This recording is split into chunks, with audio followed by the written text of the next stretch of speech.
पहले अंडा आया या मुर्गी? ये बरसात कैसे होती है?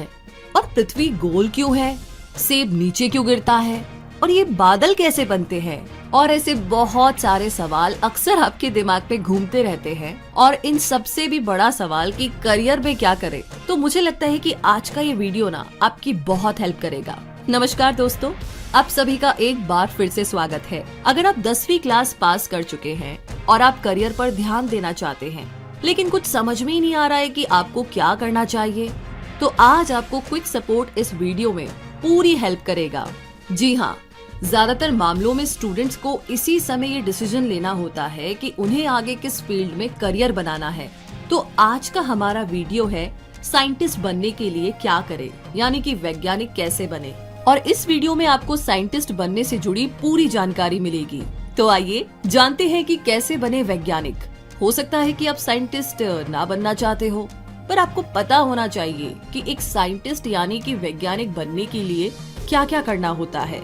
साइंटिस्ट बनने के लिए आपको करेक्ट टाइम पर अपना गोल डिसाइड करना होता है। अगर आप एक साइंटिस्ट बनना चाहते हैं तो आपको अपने स्कूल टाइम से ही ये लक्ष्य बनाकर चलना होगा कि आपको एक साइंटिस्ट यानी कि वैज्ञानिक बनना है।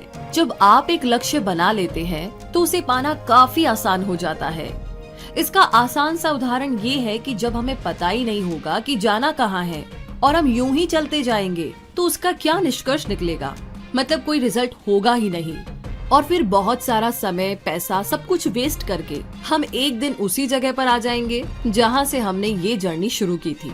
तो ठीक इसके विपरीत हमें जब पता होगा कि हमें जाना कहाँ है या हमारा लक्ष्य और गोल क्या है, तो हम सिर्फ उसकी ओर ही आगे बढ़ेंगे और बहुत सारी प्रॉब्लम्स को पार करके हम अपने लक्ष्य तक जरूर पहुँच जाएंगे।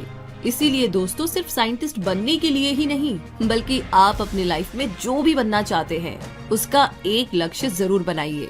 और बात करें क्वालिटीज की और योग्यता की, तो सिर्फ वैज्ञानिक ही नहीं, जिंदगी में आप जो भी लक्ष्य प्राप्त करना चाहे, आपको उसे पाने की लगन होनी चाहिए।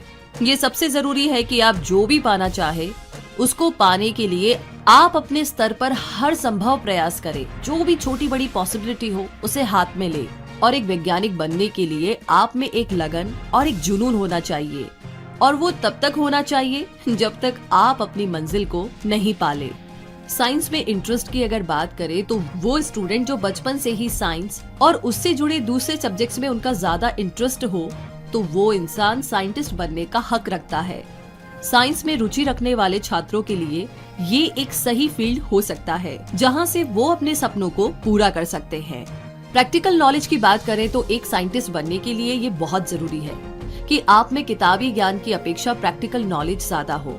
आप जो भी सीखे उसका प्रयोग करना ना भूले। साथ ही आपको रीजंस को ढूंढना पड़ेगा, यानी कि कारण खोजे। आपके सामने कई सारी वस्तुएं, मशीन, उपकरण आदि होंगे। उनमें से मान लीजिए कि एक पंखा, अब वो क्यों घूम रहा है, उसके पीछे क्या कारण है, इसका पता लगाने की पूरी कोशिश करें। हो सकता है कि आप इसका पता लगाते लगाते कुछ और जानकारी प्राप्त कर ले जो अब तक किसी ने ना की हो, क्योंकि बहुत सारे साइंटिस्ट ने बहुत सारे इन्वेंशन कुछ इसी तरीके से किए हैं। भाषा की अगर बात करें तो एक साइंटिस्ट को अपनी मातृभाषा के अलावा बाकी दूसरी लैंग्वेजेस का भी ज्ञान होना चाहिए, ताकि दूसरे देशों या दूसरे साइंटिस्ट के बारे में जानकारी प्राप्त करने में आपको प्रॉब्लम ना हो। साथ ही किसी दूसरे देश की तकनीक को समझने में भी आसानी हो।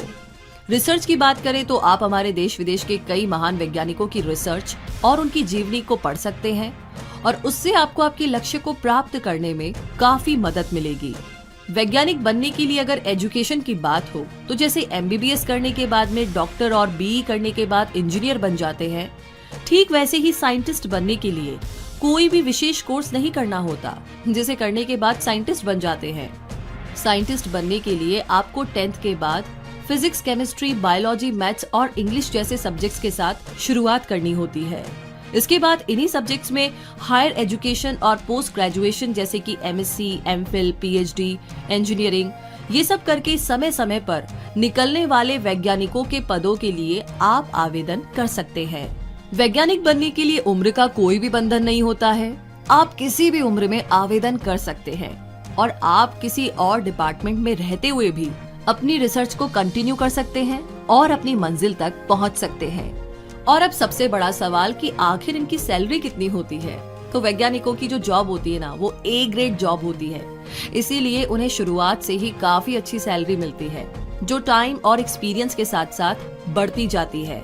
सैलरी के अलावा साइंटिस्ट को कई सारे भत्ते आदि भी मिलते हैं और सैलरी से ज्यादा सम्मान इस फील्ड में है। तो दोस्तों, यदि आप भी एक साइंटिस्ट बनना चाहते हैं तो ऊपर बताई गई सारी बातों को ध्यान में रखें। और एक और बात, आप अपने सब्जेक्ट साइंस और उससे जुड़े बाकी सब्जेक्ट्स को गहराई से समझने की कोशिश करें और अपने लक्ष्य की ओर प्रयासरत रहे। आपको सफलता जरूर मिलेगी।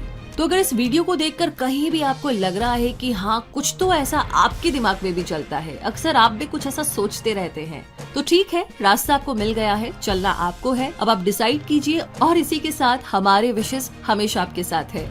तो उम्मीद करते हैं कि इस वीडियो ने आपकी काफी मदद की होगी, या फिर किसी दोस्त के बारे में आपको ऐसा लगता है कि शायद वो साइंटिस्ट बन सकता है, तो आप ये वीडियो प्लीज उन लोगों के साथ जरूर शेयर कीजिएगा। और साथ ही आपने ऑलरेडी वीडियो को लाइक कर लिया है तो प्लीज हमें कमेंट करके जरूर बताइए कि आपको ये वीडियो कैसा लगा और आगे आप किस सब्जेक्ट पर या किस बारे में और वीडियोस जानना चाहते हैं, देखना चाहते हैं। इसी के साथ हमारे चैनल क्विक सपोर्ट को सब्सक्राइब करना बिल्कुल ना भूलें, क्योंकि कोई भी ऐसा वीडियो आप मिस नहीं करना चाहते हैं तो बेल आइकन को जरूर प्रेस कीजिए। धन्यवाद।